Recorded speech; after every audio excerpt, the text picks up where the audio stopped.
If you've been around my channel at all, or at least have read my channel name, it's no secret that undead is my favorite element in Skylanders. Ghost Roaster has been my favorite ever since I was a kid, and nearly every game's roster has at least one awesome undead Skylander representative. For example, Chop Chop, Eyebrawl, Grim Creeper, Crypt King, Fiesta, just to name a few. Now, when I was a kid and Spyro's Adventure came out, I never owned Dragon's Peak. Dragon's Peak was actually the only adventure pack that I never got. Why this is beyond me. Darklight Crypt was actually rarer than Dragon's Peak and had a more limited production run, so I'm not sure if I just never found it in stores or I just never convinced my mom to get it for me at the time. Over a decade later, when I started to get back into Skylanders as an adult, I finally managed to snag Dragon's Peak and I booted it up. To be totally honest with you, the level is one of the weakest expansion levels I've played, and it has not aged very well. But the primary antagonist of this level is Vathek, an undead dragon. I'll summon all the minions. For me, his design is awesome. It speaks to the young me who always loved ghost/dark/evil/edgy characters. For example, my favorite Pokemon were Giratina and Darkrai. He's got a ghostly, ethereal glow, spooky blue eyes, tattered wings with holes in them. It's just so cool.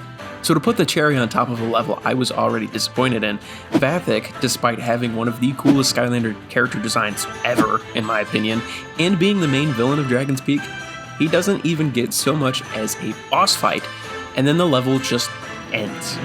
Oh no! I can't believe I fell for the oldest trick in the book.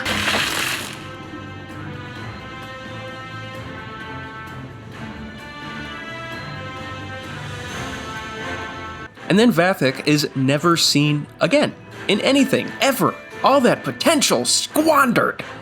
Naturally, I started to do some research, and I learned some even more disappointing facts about what could have been. Apparently, in the 3DS version, Vathek does get a boss fight. It's not a particularly involved boss fight, but it's still more than what we got in the console version. It's not known at this time if there's any specific reason as to why this was the case. Then to add insult to injury, according to former Toys for Bob Chief of Staff Alex Ness, Vathek was actually considered for the 4th undead slot in the Skylanders roster as the undead dragon. Unfortunately, that slot was taken by Cinder, which is another pull from the Spyro canon. While Cinder would go on to receive multiple reposes, Vathek was never even given a chance at existence. That being said, he does have what I consider to be a spiritual successor of sorts. Skylanders Trap Team introduced the first and only core Skylander of the Dark element, Blackout. There was no confirmed official connection between Vathek and Blackout, but personally I see a lot of design similarities. I feel like the designers on the Skylanders team knew Vathek was a badass character design concept, and they used him as inspiration for Blackout. There is absolutely zero evidence of this theory though, besides my copium that I'm huffing, but I like to believe it. Anyways, that is the brief history of Vathek, the Skylander that never was, and my rant about how much I wish he became one. If you want to see more Skylanders content in the Big 26, check out the rest of the vids on my channel. See you next time.